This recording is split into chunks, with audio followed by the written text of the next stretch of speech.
मदरसे की कदीम इमारत, जदीद 2 कमरे बन चुके हैं, दरमियान में एक कमरे का तामीरी काम जारी है। ये मस्जिद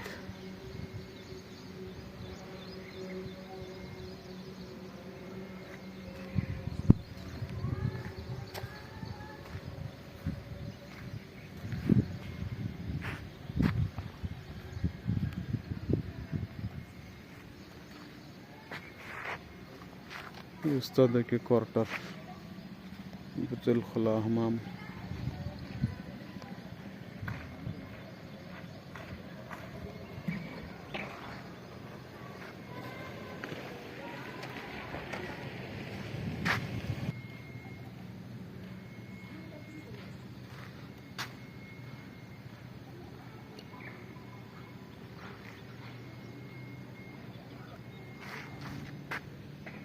ये मतबख,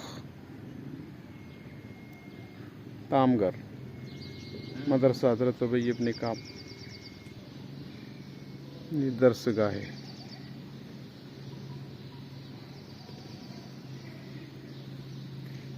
ये मस्जिद का खुशनुमा मंज़र, माशाअल्लाह।